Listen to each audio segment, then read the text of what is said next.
안녕하세요. 둘째 날 청년 기도주일에 오신 여러분들을 진심으로 환영합니다. 저희 코로나로 인해서 함께 모여서 찬양은 못하지만 있는 자리에서라도 함께 찬양하길 원합니다.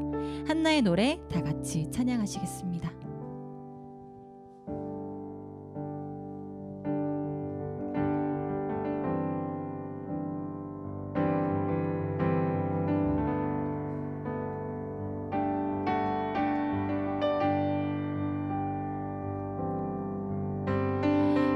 어제와 다른 괴로움과 슬픔 깊은 탄식에 기도할 수 없고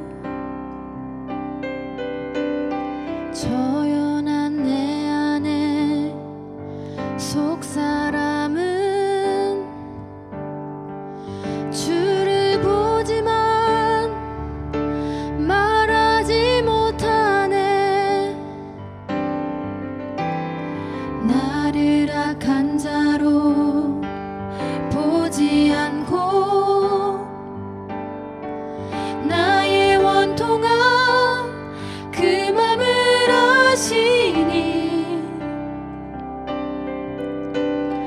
오직 나의 주 내 주의 사랑이 나의 속사람을 고쳐주시네.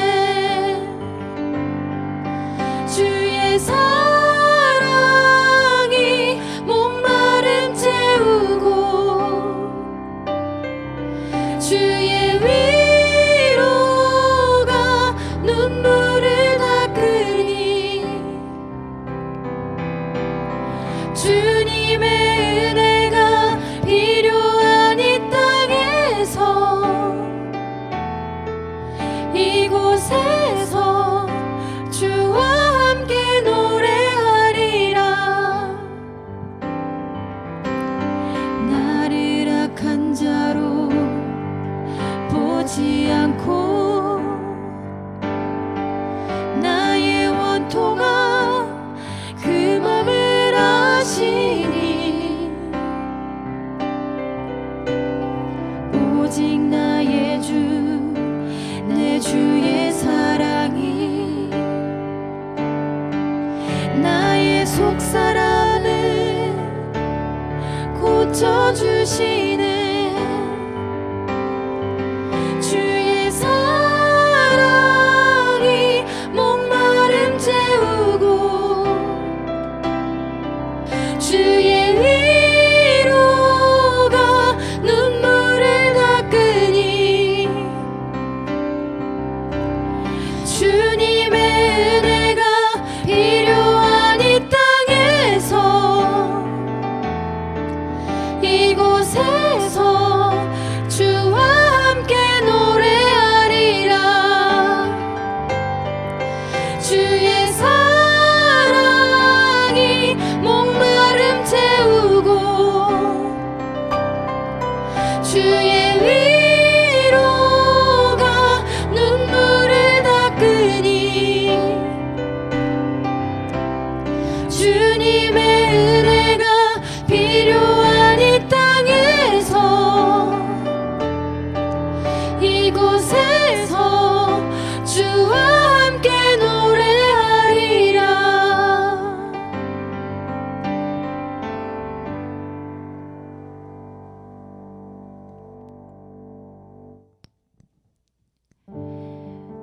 다른 사람들은 모르는 우리의 내면 깊은 곳에 있는 상처까지도 보듬어 주시는 하나님이 계셔서 정말 감사하고 기쁜 것 같습니다. 유일한 소망 되시고 기쁨 되시는 오직 한 분밖에 계시지 않는 하나님을 생각하면서 저희 오직 예수뿐이네 찬양하시겠습니다.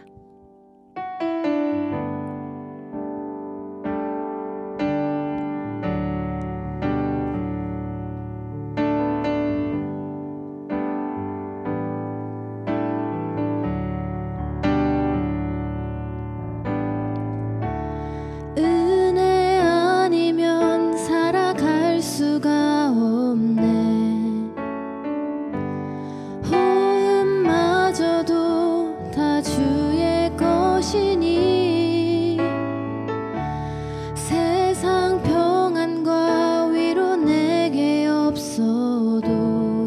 예수 오직 예수뿐이네.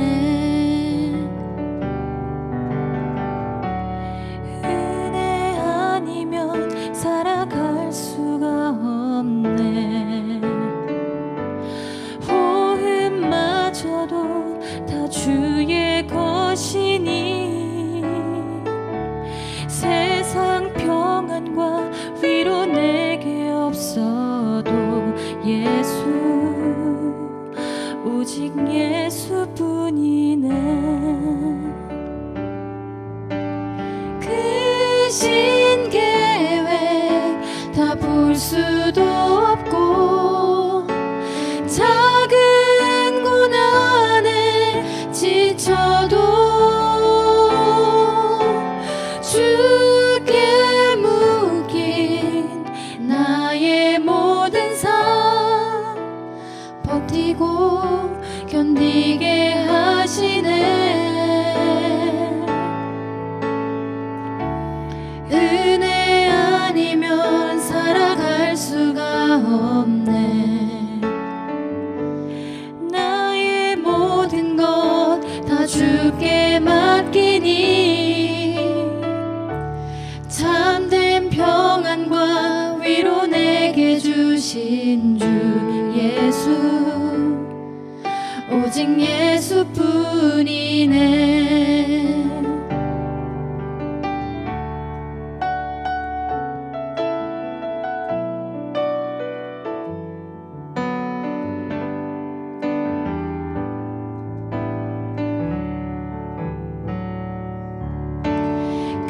크신 계획 다 볼 수도 없고 작은 고난에 지쳐도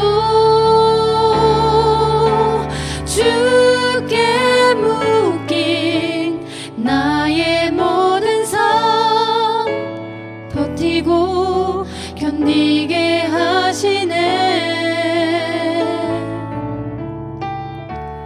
은혜 아니면 살아갈 수가 없네. 나의 모든 것 다 주께 맡기니 참된 평안과 위로 내게 주신 주 예수 오직 예수뿐이네.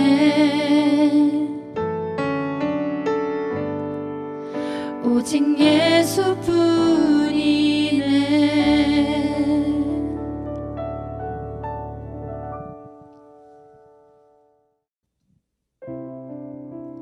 네, 이번 인스타그램의 주제가인 나의 소망 되신 주 함께 찬양하도록 하겠습니다.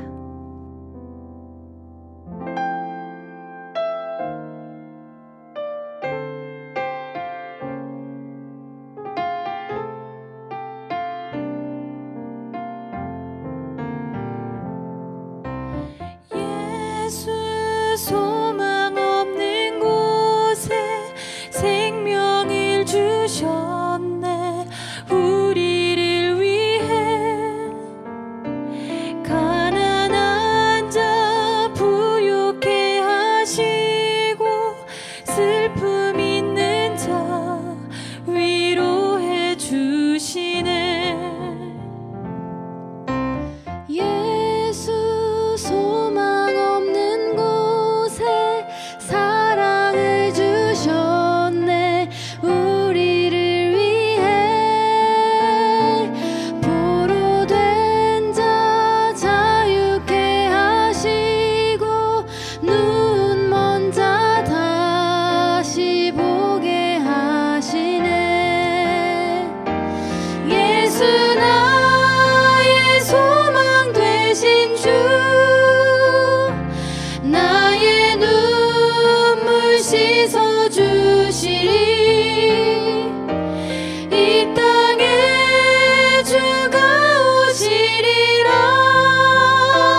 사랑과 은혜하신 아버지 하나님, 이렇게 저희 청년들이 모여서 하나님의 말씀을 듣게 하시니 감사합니다. 주님, 코로나로 인해서 많이 상황이 어둡고 힘든 속에서도 저희가 예수 그리스도 안에서 희망을 발견할 수 있도록 도와주시고, 그 예수 그리스도를 향하여 매일 매순간 나아갈 수 있도록 인도해 주시옵소서. 오늘 말씀을 통하여 저희들의 삶에 희망이 다시 생길 수 있도록 인도하여 주시기를 사랑과 은혜하신 예수님의 이름으로 간절히 기도드리옵나이다. 아멘. 기도주일에 참여하신 여러분을 환영하고 축복합니다. 저는 목사 이재진입니다. 성경 말씀 시편 146편 5절을 읽겠습니다. 야곱의 하나님으로 자기 도움을 삼으며 여호와 자기 하나님에게 그 소망을 두는 자는 복이 있도다. 1880년에 프랑스는 파나마 운하 건설에 돌입하였습니다. 대서양과 태평양을 가로지르는 엄청난 대공사였습니다. 이 운하가 개통만 되면 무려 1만 킬로의 백기를 단축할 수 있었습니다. 이 건설을 위해서 외교관이자 기술자인 페르디낭드 마리 레셉스라는 사람이 공사에 투입되었습니다. 이 사람은 이미 수에즈 운하를 성공적으로 개통시킨 경험이 있는 사람이었습니다. 세계 여론도 수에즈 운하 개통이 이미 이루어졌기 때문에 파나마 운하 건설도 문제가 없을 것이라 전망하였습니다. 그러나 프랑스는 9년 만에 막대한 피해를 보고 이 운하 건설을 포기해버렸습니다. 책임자였던 레셉스도 막대한 빚을 지고 파산해버립니다. 왜 그들은 실패했을까요? 프랑스를 좌절시킨 실패의 원인은 의외로 아주 작은 곳에 있었습니다. 바로 모기였습니다. 원래 그 지역이 모기가 옮기는 말라리아가 유행하는 지역이었습니다. 그런데 운하를 건설한다고 여기저기를 하다 보니까 웅덩이가 생겼고요. 그 웅덩이에 물이 고이니까 모기가 퍼지기에 아주 좋은 환경이 되었습니다. 더 큰 문제는 사람들의 무지였습니다. 그때까지 사람들은 말라리아가 모기를 통해서 발병된다는 사실을 전혀 모르고 있었습니다. 그런데 파나마 운하 건설을 하던 그 인부들 사이에 어떤 소문이 퍼졌냐면 말라리아가 개미를 통해서 전염된다라는 이야기가 퍼졌습니다. 이 인부들은 개미를 피하기 위해서요, 자신들이 자던 숙소의 침대 다리에 양철 그릇을 받쳤습니다. 그리고 거기에 물을 부어놨어요. 개미가 접근하지 못하기 위해서 그렇게 한 것입니다. 그런데 이 물이 줄어들잖아요. 매일 이 양철 그릇을 닦는 사람이 있을 리가 없죠. 물이 줄어들면 물을 보충하였습니다. 또 보충하고 또 보충하고 물이 계속 썩어갔습니다. 모기들이 번식하기 아주 좋은 환경이 되었습니다. 결국 숙소에서 말라리아 모기를 번식시키고 있는 것과 같은 상황이 된 것이죠.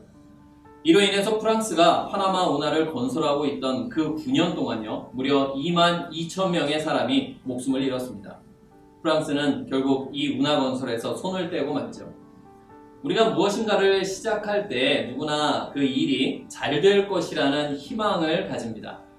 그것이 입시든지 취업이든지 사업이든지 장사든지 모두 마찬가지입니다.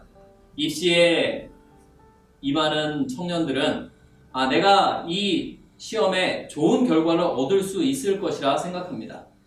물론 경쟁률이 높고 물론 어려운 시험이지만 나는 좋은 결과를 얻을 수 있을 것이라는 희망을 가지고 그 일을 준비합니다.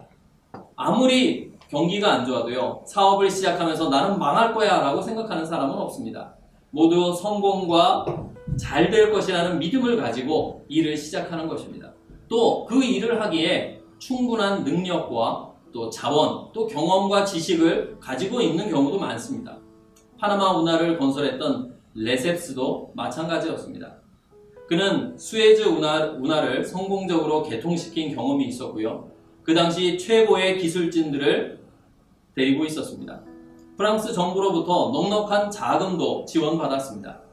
하지만 때로는 모든 일들이 그렇듯이 예기치 않은 장애물, 어떤 경우에는 정말 작은 장애물이 성패를 가름하기도 합니다.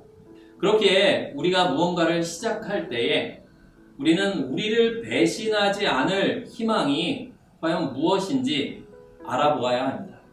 우리가 희망하는 것이 우리를 고문하지 않도록 우리는 희망의 좌표를 명확히 알아야 하는 것이죠. 나는 지금 희망을 어디에 두고 있습니까? 여러분의 희망의 좌표는 과연 어디에 있습니까? 혹시 그것은 허황된 희망은 아닌가요? 혹시 여러분을 결국에는 배신할 희망을 붙잡고 있지는 않습니까? 룻기로 돌아가 보겠습니다. 룻기 1장 6절입니다. 1장 6절은 이렇게 기록합니다. 그 여인이, 나오미를 말합니다. 그 여인이 모압 지방에서 여호와께서 자기 백성을 돌보시사 그들에게 양식을 주셨다 함을 듣고 이에 두 며느리와 함께 일어나 모압 지방에서 돌아오려 하였다. 어제 우리는 나오미의 인생이 어떻게 바닥까지 내려갔는지를 보았습니다. 오늘은 룻의 관점에서 좀 보고자 합니다. 며느리 룻의 입장에서 보면 이 상황은 더 심각합니다. 룻은 나오미의 아들이었던 말론과 결혼하였습니다. 국제결혼, 다문화 가정을 이룬 것이죠. 이 정황을 살펴보면 엘리멜렉은 그리 부자가 아니었던 것으로 보입니다. 애시당초 부자였으면 베들레헴을 떠날 리가 없었겠지요. 먹고 살기 위해 모압 땅으로 갔습니다. 그런데 엘리멜렉이 거기서 먼저 죽었어요. 나오미와 두 아들만 뒤에 남겨졌습니다. 그런 가정에 룻이 시집을 간 것입니다. 이 모압인이었던 룻의 입장에서 보면 가난한 외국인 노동자 가정에, 그것도 아버지가 안 계신 결손 가정에 며느리로 룻이 들어간 것입니다. 룻은 아마도 사랑 한 가지만 보고 결혼했을 것입니다. 조건을 봤다면 결혼하기 쉽지 않았을 거예요. 얼굴을 보고 했을 수도 있습니다. 말론이 박보검처럼 생겼을 수도 있습니다. 얼굴이 박보검이면 다 용서가 되죠. 그런데 그 남편이 죽었습니다. 말론이 죽었어요. 얼굴이 만약 박보검같이 생겼었다면 아마 더 슬펐을 것 같습니다. 이 룻이 얼마나 황당하고 황망했을까요? 그런데요, 설상가상으로 어머니가, 이 시어머니가 고국으로 돌아가겠다는 선언을 합니다. 당시 풍습으로 보면 이런 경우에 며느리는 시어머니를 평생 모시고 살아야 합니다. 갈수록 태산이죠. 앞길은 구말리 같은데 사랑하는 남편은 죽었고 고향을 떠나 이제 평생 외국에서 시어머니를 모시고 살아야 하는 것입니다. 이 일이 지금도 쉽지 않은데 3000년 전에 고대 근동 지방에서 자녀가 없는 미망인이 살아간다는 것은 매우 힘겨운 일이었습니다. 생존의 위협을 받는 일이었어요. 그 당시 일반적으로 여자들에게는 소유권이 주어지지 않았습니다. 이 말은 내 소유로 재산을 가질 수 없다는 말이에요. 그래서 아들을 낳는 것이 그렇게 중요했습니다. 그렇지 않으면 아들이 없으면 내 소유가 없고 내 소유가 없으니 생존하기가 힘든 것입니다. 노동권은 당연히 더 열악합니다. 여자들에게 일자리는커녕 일할 기회도 주어지지 않았습니다. 인생이 암담합니다. 희망이란 것이 보이지 않아요. 연로한 시어머니를 모신 자녀가 없는 외국인 과부. 이것이 룻을 기다리는 운명이었습니다. 슈퍼 을의 운명을 살아야만 하는 것이죠. 그런데 이 나오미가 며느리들을 데리고 고국으로 돌아가다가 국경 근처에서 말을 꺼냅니다. 두 며느리에게 나오미가 각자 친정으로 돌아가라고 말합니다. 절호의 기회죠. 돌아가라. 나랑 있으면 너희 미래가 없다. 나는 소망이 없는 사람이니 돌아가서 좋은 남자 만나서 재혼해서 편하게 살거라. 이 또 다른 며느리 오르바는 이 말을 듣고 주저주저 했지만 결국 친정으로 돌아갑니다. 룻의 상황이 더 안 좋아졌어요. 이제는 동서도 없이 독박으로 시집살이를 해야 합니다. 어떻게 해야 할까요? 어떤 선택을 하는 것이 지혜로운 것일까요? 여기서 룻은 정말 말도 안 되는, 이해할 수 없는 선택을 하는데요. 나오미와 함께 유다 땅으로 가겠다고 고집을 부립니다. 나오미도 고집이 있어요. 3번이나 거듭해서 룻을 설득합니다. 돌아가라. 돌아가라. 진짜 희망이 없다. 돌아가라. 그런데 룻의 고집이 더 셉니다. 고집이 쇠심줄 같아요. 안 돌아갑니다. 성경은 이에 대해서 룻이 나오미와 같이 가려고 굳게 결심하였다고 말합니다. 이때 룻의 대답을 보면 즉흥적으로 나온 말이 아닌 룻의 의지가 표현된 말임을 우리가 확실히 확인할 수가 있습니다. 이 말에 표현된 룻의 삶의 방향이 매우 선명합니다. 룻기 1장 15절로 18절을 보겠습니다. 나오미가 또 이르되 보라 내 동서는 그의 백성과 그의 신들에게로 돌아가나니 너도 너의 동서를 따라 돌아가라 하니 룻이 이르되 내게 어머니를 떠나며 어머니를 따르지 말고 돌아가라 강권하지 마옵소서. 어머니께서 가시는 곳에 나도 가고 어머니께서 머무시는 곳에 나도 머물겠나이다.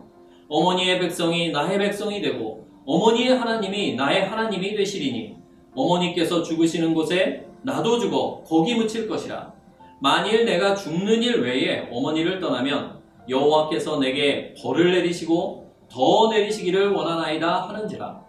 나오미가 룻이 자기와 함께 가기로 굳게 결심함을 보고 그에게 말하기를 그치니라. 나오미도 그냥 한번 예의상 해본 말이 아니었습니다. 위에 읽었듯이 나오미도 강권하였어요. 3번이나 반복하여 며느리를 설득합니다. 근데 룻도 그냥 인정에 끌려서 성격이 트리플 A형이라 차마 시어머니를 떠나지 못해서 머무른 것이 아니었어요. 굳게 결심하였습니다. 룻은 여기서 자신의 인생 노선을 정하였어요. 그리고 주저함 없이 그 길로 나아갑니다. 그 결심대로 살아요. 룻은 무슨 생각으로 이런 선택을 하였을까요? 룻은 어떤 희망을 가지고 나오미와 함께 사는 인생을 선택하였을까요? 분명히 그 마음에 어떤 미래, 어떤 목적을 가지고 그렇게 선택했을 것입니다.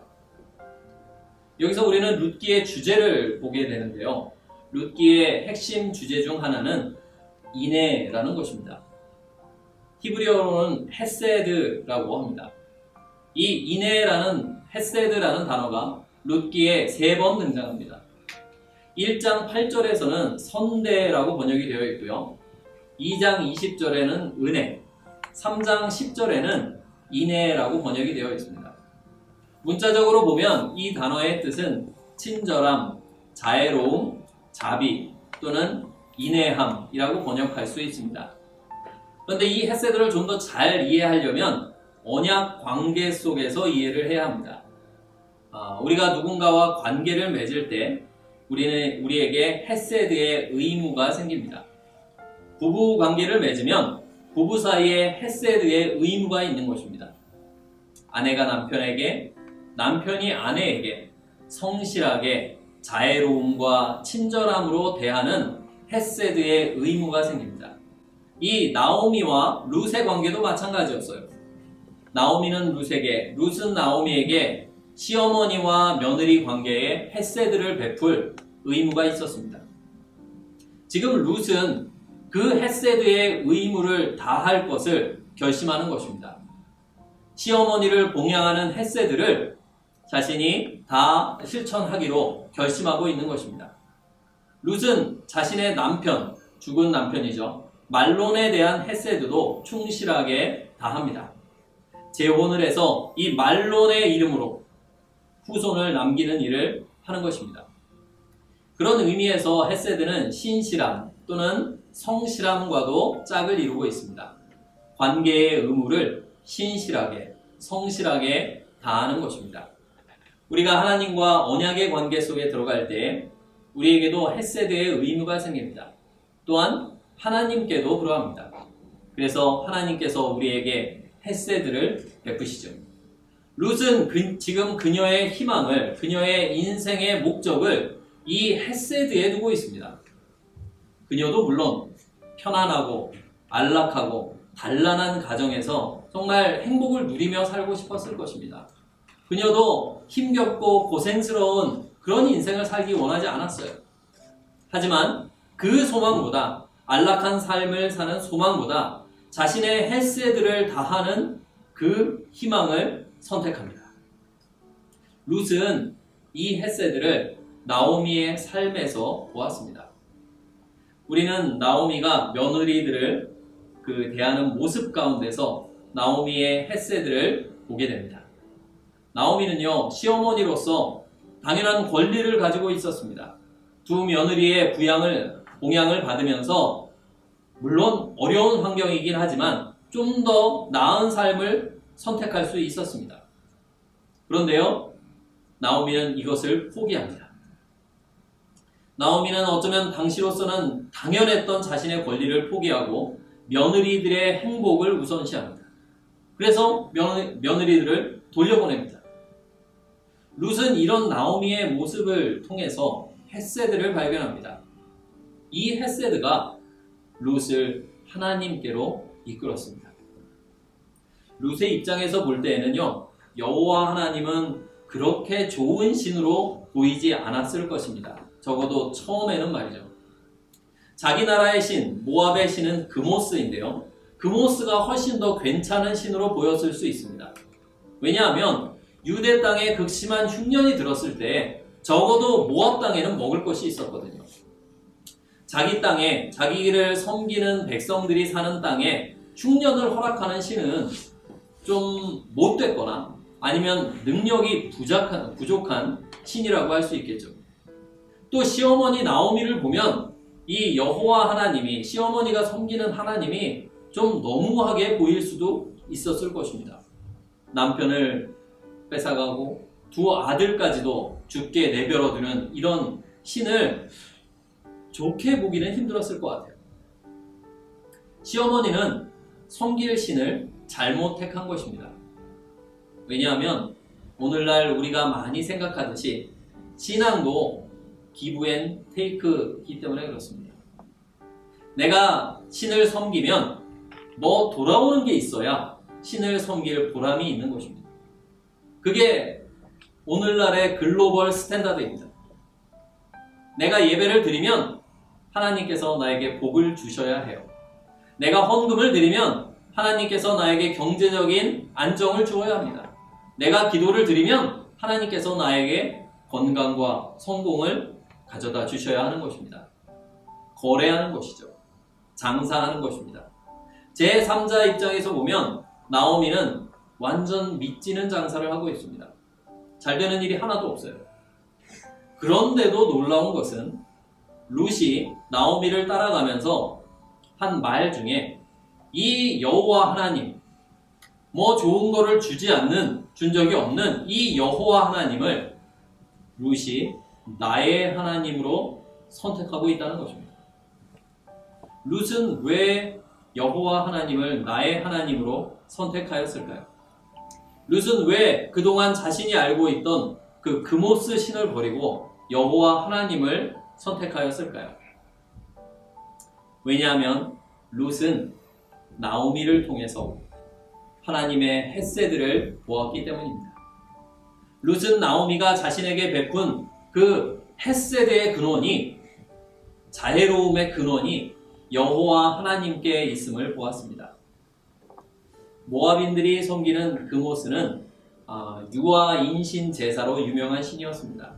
이게 무엇이냐 하면 아버지가 자기의 어린 자녀를 그모스 신에게 산채로 제물로 바치는 것입니다. 자녀를 불구덩이에 던지는 거예요. 그모스 그 신상은 이렇게 팔을 벌리고 있습니다. 그런데 이렇게 팔을 벌리고 있는 그모스 신 밑에서 불을 지펴요. 불을 지펴서 그 그모스 신상이 통째로 시뻘겋게 달구어졌을 때 어린 아이를, 갓난 아이를 그 팔 위에 올려놓습니다. 아이가 비명을 지르죠. 그것을 듣지 않기 위해서 시끄러운 음악과 연주를 통해서 이 경배자들이 그 소리를 묻어버립니다. 이런 신이었어요. 부모 자식 간의 헤세드, 신과 예배자들 간의 헤세드, 이런 것이 없는 신이었습니다. 거래하는 신앙이었죠. 내 성공을 위해서라면, 내 안위를 위해서라면 자녀라도 바치는 신앙, 인신제사를 드려서라도 내가 복을 받고자 하는 신앙, 그리고 그런 어린 아이를 받고 복을 내려주는 잔인한 신, 이런 모습이 룻이 지금까지 보아온 신앙의 모습이었습니다. 그런데 나오미를 통해서요, 룻은 전혀 다른 신을 만나게 됩니다. 헷세드의 하나님을 발견합니다. 나의 안위보다 타인의 안위를 먼저 생각하는 나오미의 친절함과 인내함 속에서 하나님의 헷세드를 보는 것입니다. 그리고 룻은 그 하나님을, 헷세드의 하나님을 자신의 하나님으로, 나의 하나님으로 선택합니다. 그 헷세드의 하나님에게 자신의 희망을 두기로 결심합니다. 그리고 자신도 헷세드의 삶을 살기로 결심하였습니다. 이후에 이 나오미에게 행한 룻의 모든 행동을 보면 끊임없이 룻은 나오미에게 헷세드를 베풀고 있습니다. 그리고 하나님의 헷세드의 통로가 되고 있어요. 그녀는 인생의 희망을 부유함이나 편안함, 안락함, 쾌락에 두지 않았습니다. 그녀는 다른 희망을 하나님의 헷세드에서 발견하였습니다. 하나님의 헷세드가 그녀의 희망이 되었어요. 인내함을 실천하는 삶, 자애롭게 사는 삶, 하나님의 헷세드로 다른 사람을 섬기고 돕는 삶, 그것이 룻이 결정한 삶의 방향이었습니다. 하나님의 헷세드를 이루는 것이 그녀의 인생의 희망이 되었어요. 내가 더 잘 먹고 잘 살게 되는 것이 희망이 아니라 하나님을 닮은 헷세드를 베푸는 것이, 섬기는 것이 내 인생의 희망이 된 것입니다. 지금 우리의 희망은 어디에 있습니까? 나의 희망의 좌표는 어디에 있습니까? 만일 우리가 이 땅에서 성공하고 잘 먹고 좋은 집에서 살고 안락하게 살고 유명하게 되고 재미있게 사는 것을 우리의 희망으로 삼는다면 안타깝게도 그 희망은 반드시 우리를 배신할 것입니다. 세상은 우리에게 그런 희망을 제안합니다. 그러나 우리 인생은 필연적으로 우리에게서 건강과 부와 지식과 안락함과 명성을 빼앗아갑니다. 마지막에는 생명까지 빼앗아가요. 그러니 결국 빼앗길 것들에 우리의 희망을 두게 되면 우리는 배신당할 수밖에 없는 것입니다. 예수님의 제자들도 마찬가지였습니다. 처음에 그들은 예수님을 통해서 명예를 얻기를 원했어요. 권력을 얻기를 원했습니다. 부귀 영화를 누리기 원했어요. 그것이 그들의 삶의 희망이었어요. 예수님 곁에 있었지만 그들의 눈은 예수님과 다른 곳을 보고 있었습니다. 그런데 그들의 그 희망을 예수님은 십자가로 가져가서 산산조각 내버리셨어요. 예수님께서는 십자가에서 그들의 희망을 같이 못 박아버렸습니다. 예수님께서 부활하신 후에 제자들은 시선을 돌려서 예수님과 같은 희망을 보기 시작합니다. 룻도 배신하지 않는 희망을 선택하였습니다. 제자들이 그랬듯이 그녀도 영원한 희망, 헷세드의 삶을 선택하였습니다. 만일 지금 나에게 희망이 보이지 않는다면 우리 하나님을 나의 하나님으로 선택하시기 바랍니다. 하나님과 함께 같은 곳을 바라보시기 바랍니다. 여러분 모두가 여호와 하나님을 나의 하나님으로 고백하기를 간절히 바랍니다. 엄마의 하나님, 아빠의 하나님, 목사님의 하나님이 아니라 나의 하나님으로 고백하시길 바랍니다. 이 세상엔 희망이 없어요. 이 세상에 어디에 희망을 둘지라도 그 희망은 반드시 여러분을 배신할 것입니다.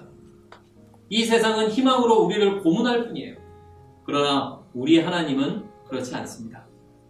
오늘 여호와 하나님을 나의 하나님으로 선택하고 어떤 일이 있을지라도 따르기로 굳게 결심하시길 간절히 원합니다. 하나님이 원하시는 헷세드의 삶이 여러분들의 삶이 되길 바랍니다. 희망의 하나님께서 여러분의 삶을 희망으로 채우실 것입니다. 우리 주님의 이름으로 여러분을 축복합니다. 기도하시겠습니다. 하늘에 계신 아버지 하나님, 이 땅에서 주님을 알게 하셨으니 감사합니다. 저희가 주님의 헷세드를 봅니다. 주님이 나의 하나님이 되시길 원하며 주님의 헷세드가 저희 삶에 넘쳐 흐르기를 바랍니다.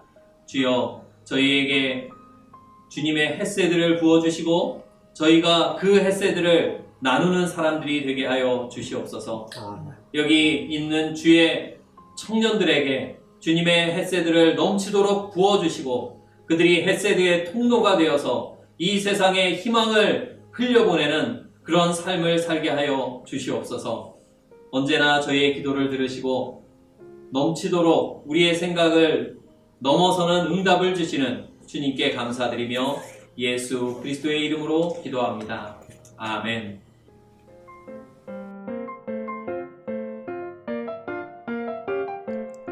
안녕하세요 여러분. 인스타그램 청년 연말 기도주일 희망을 쓰다 둘째 날에 참여해주신 재림 청년 모두를 환영합니다. 오늘 들은 말씀 희망의 좌표 퀴즈 타임입니다. 1번 헤세드의 뜻이 아닌 것은? 2번 모압 사람들이 섬기는 신은 무엇이었습니까? 3번 룻은 누구를 통해 하나님의 헤세드를 발견하였습니까? 오늘의 퀴즈 정답과 오늘 말씀을 들으면서 적은 설교 노트를 카카오톡 플러스 친구 인스타그램 혹은 인스타그램에서 인스타그램을 검색한 뒤 채팅을 통해 보내주세요. 추첨을 통해 에어팟 등 푸짐한 상품을 쏴드립니다. 어렵지 않은 퀴즈니까요. 모두 도전해보세요. 내일도 말씀 끝난 뒤에 만나겠습니다. 내일 만나요. 안녕.